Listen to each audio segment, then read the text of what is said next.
우리 지난주 말씀에 보면은요, 아브라함이 집에서 길리운 318명을 가지고는 롯의 가정을 구원할 수가 없었습니다.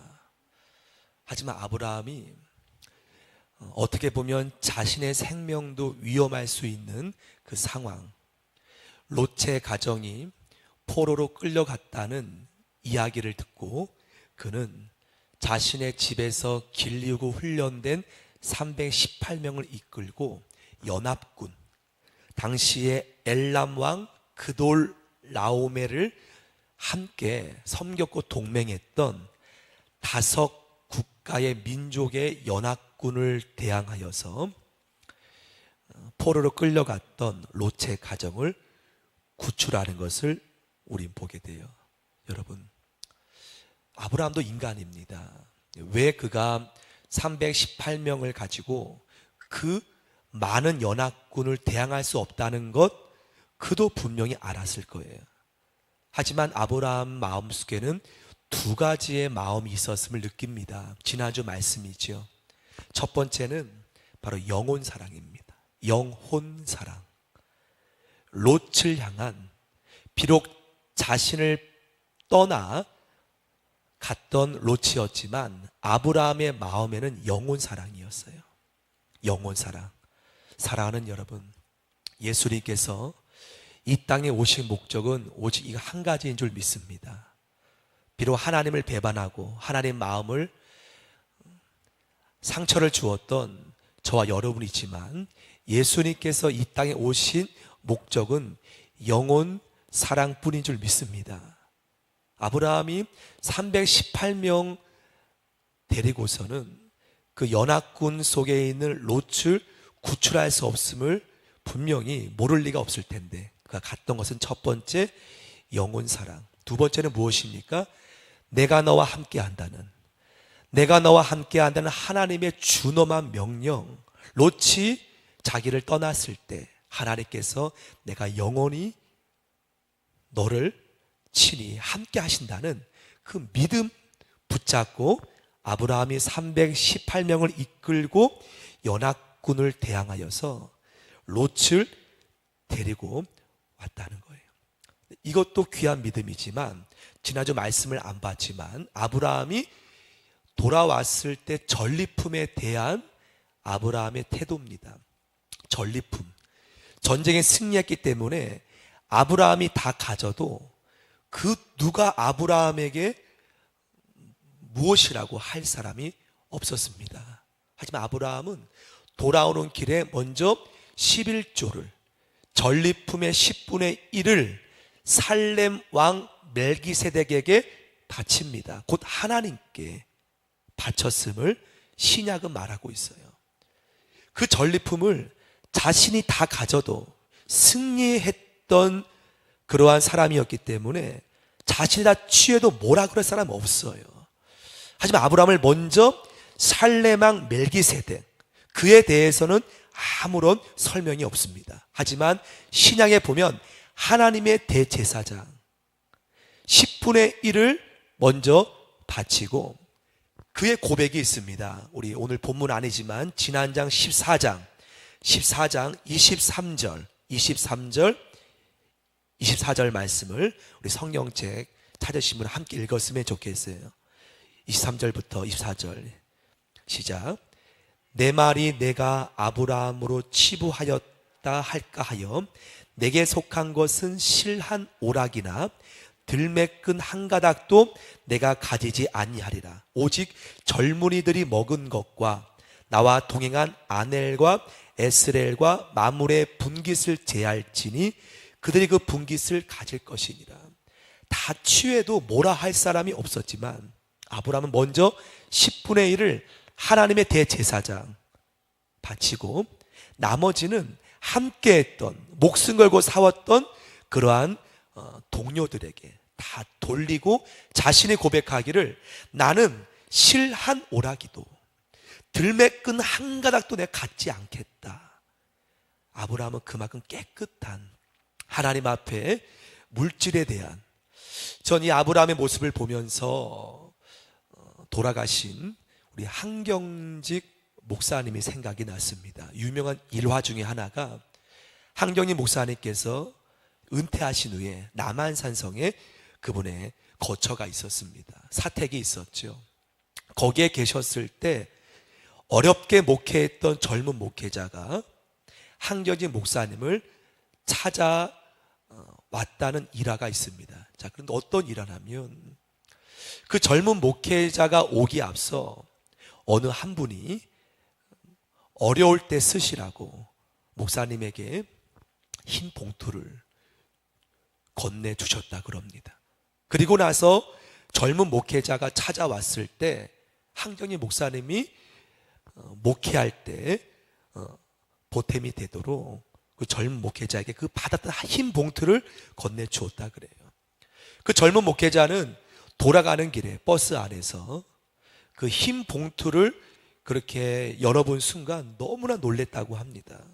지금도 큰 돈이지만 그 당시에 1억 원이 흰 봉투에 있는 걸 보고서 버스를 멈추고 다시 남한산성에 올라가서 한경직 목사님께 너무나 금액이 부담이 되고, 그래서 목사님께 말씀드렸을 때 목사님께서 하시는 말씀이 이것은 자네를 위해서 하나님이 예비한 물질이라고 하셨다고 하시는데, 목사님 그 봉투에 1억 원이 있었던 것조차 몰랐다고 합니다.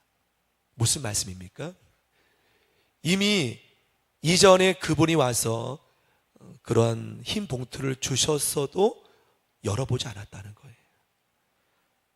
열어보는 순간 이 물질은 자신의 것이 아님을 한 목사님 알았다는 거죠. 열어보지도 않고 그 다음에 오는 목회자에게 건네주었다 그래요.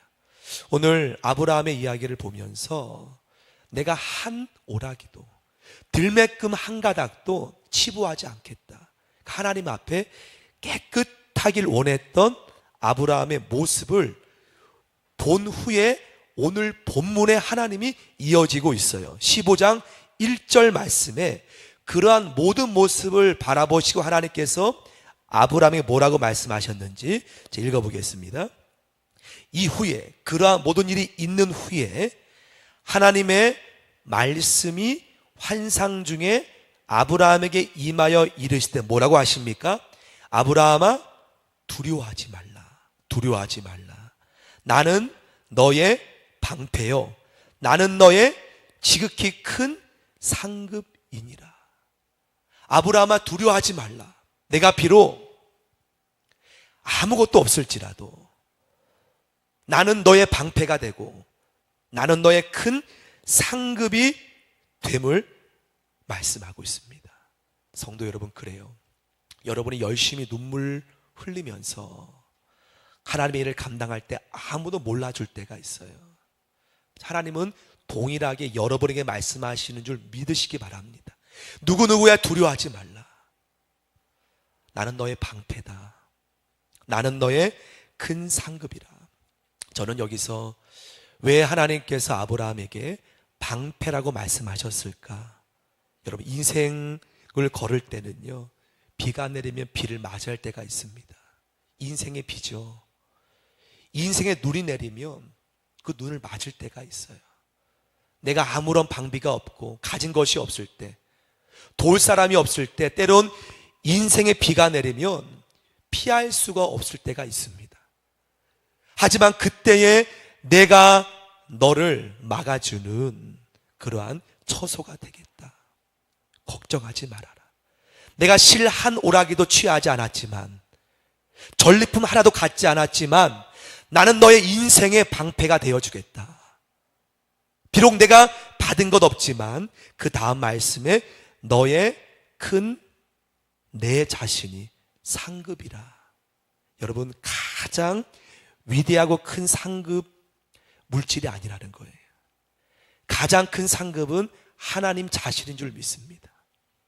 내가 상급이다. 내가 너의 상급임을. 그래서 한경직 목사님이 돌아가실 때 그렇게 큰 영락교회를 담임하셨음에도 재산이 없었어요. 하지만 저는 그렇게 믿습니다. 하나님 나라에 거하시는 목사님, 하나님의 큰 상급 속에 거하심을 믿습니다.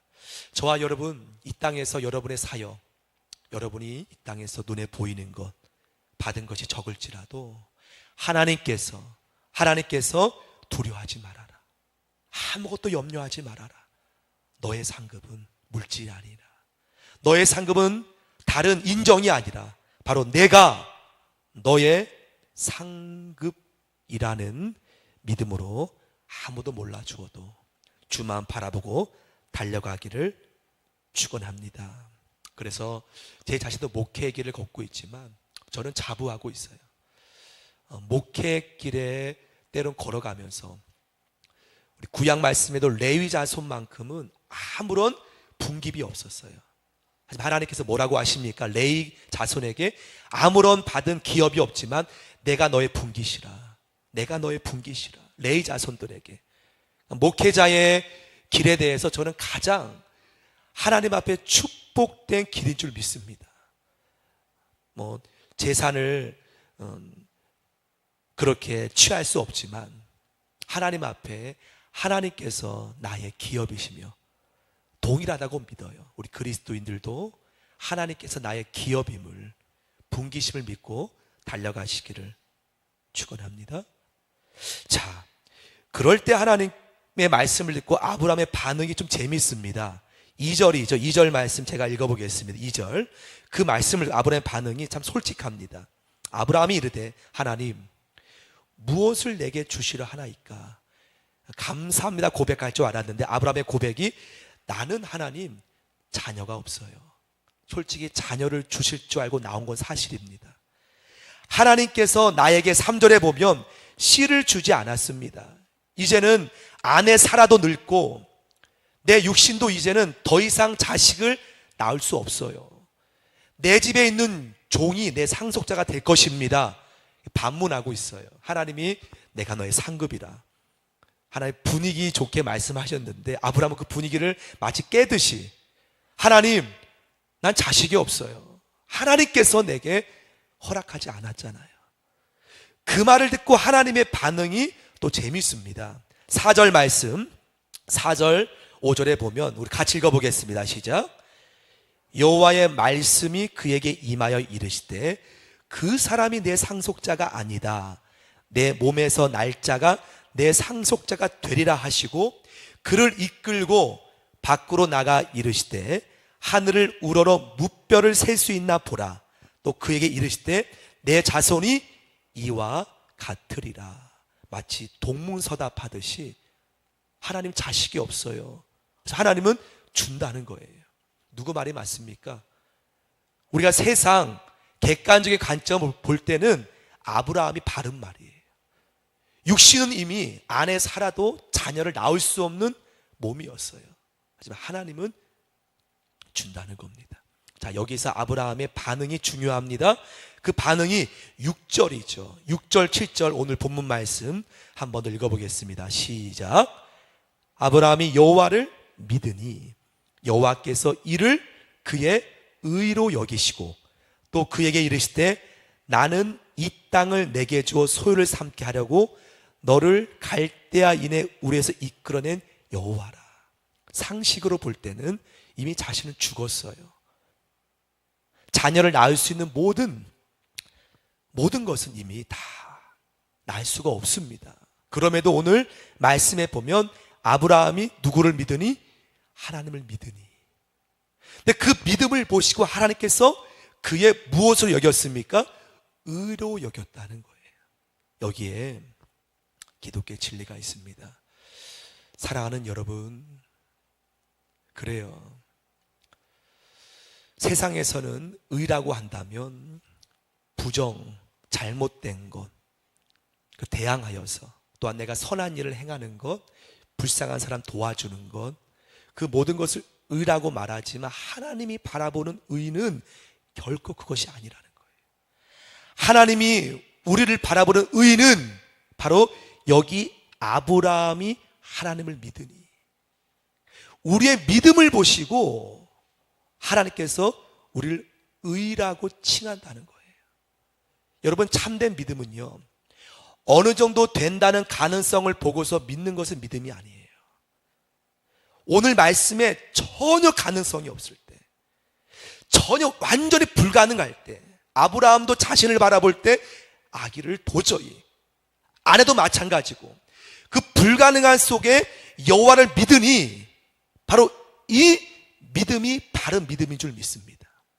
그 믿음을 가졌을 때 하나님이 이를 그의 의로 여기시고, 그의 의로 여기시고, 여러분, 세상에서는 어느 정도 선한 일을 해야 구원을 받지, 그렇게 말하는 건 이해가 돼요. 하지만 기독교는 그것이 아니라는 거예요. 내 삶이 그야말로 엉망진창일지라도, 죄 가운데 그렇게 내 삶에 빠졌을지라도 하나님 말씀, 주 예수를 믿으라, 예수를 믿으라. 그리하면 너와 내 집이 무엇을 받으리라? 구원을 받으리라. 내 인생이 죄로 인해서 그야말로 세상 엉망진창일지라도 하나님 모시는 건 나의 인생이 아니라는 거예요. 나의 살아온 죄가 아니라 주 예수를 믿으라. 그리하면 너와 내 집이 구원을 얻으리라. 다른 행동을 요구하지 않아요. 오늘 아브라함이 하나님을 믿으니 그 믿음을 의로 여기시고, 저와 여러분의 삶 속에 그러한 믿음으로 승리하시길 축원합니다. 여러분, 그러므로 신앙은요, 믿음의 종교입니다. 여러분의 행함 하나님 보지 않아요. 내가 의롭게 살려고 남을 도와주는 것 중요할 수 있습니다. 하나님이 우리를 보시는 것은 내가 얼마나 나를 믿는가, 내가 얼마나 나를 신뢰하는가. 믿음 없이 아무리 선한 일을 한들 하나님과 전혀 관계없이 나의 외적인 의만 높이는 것이라는 거예요. 봉사도 마찬가지입니다. 하나님을 신뢰함 없이 내가 아무리 한들 그것은 하나님과 관계없는 일이라는 거예요. 내가 작은 봉사할지라도 하나님을 온전히 신뢰하며 섬길 때 하나님 영광 받으심을 믿습니다. 여러분, 불가능함이 많습니까? 불가능한 속에 하나님을 믿으시길 원합니다. 그러면 그 믿음을 하나님의 의로 여기신다는 거예요. 그 증표로 오늘 말씀은 아니지만 하나님 앞에 아브라함이 암소, 염소, 비둘기를 반으로 쪼개서 하나님께 바칩니다. 그리고 횃불이 밤중에 그 쪼갠 중간을 지나갑니다. 말씀을 믿습니다. 성도 여러분, 예수님께서 저와 여러분의 모든 죄짐을 짊어지셨습니다. 증표로, 믿음의 증표로. 오늘 그 증표로 하나님께서 너는 암소, 염소, 비둘기를 반으로 쪼개 내게 갖고 오라. 하나님이 언약을 세웁니다. 그 중간에 밤에 지나갑니다. 예수님께서 나의 죄짐을 짊어지시고 십자가에 죽으셨어요. 증표로. 그때 성소 휘장이 정확히 중간에 찢어집니다. 증표로. 그리고 오순절 다락방에 불이 임합니다. 오늘 횃불이 그 쪼갠 중간에 지나갔듯이. 그리고 주 예수를 믿으라. 그리하면 너와 내 집이 구원을 얻으리라. 그 언약이 지금까지도 곳곳에서 이루어지고 있는 줄 믿습니다. 우리는 믿음으로 구원받았어요. 믿음으로 의롭게 되었다는 거예요. 그 증표로 횃불 언약, 여기에 나오는 것처럼 십자가의 언약이 지금도 세계 곳곳에서 현장 속에 복음으로 인해서 구원받고 있음을 믿습니다. 사랑하는 성도 여러분, 오늘 환산 중에 하나님이 아브라함에 나타나셔서 난 너의 상급이야. 그리고 하나님의 말씀을 믿음으로 인해서 의롭게 되었음을 바라보며 그 의가 여러분에게도 임함을 믿으시기 바랍니다. 믿음으로 한 주간 승리하시기를 축원합니다. 함께 기도하겠습니다.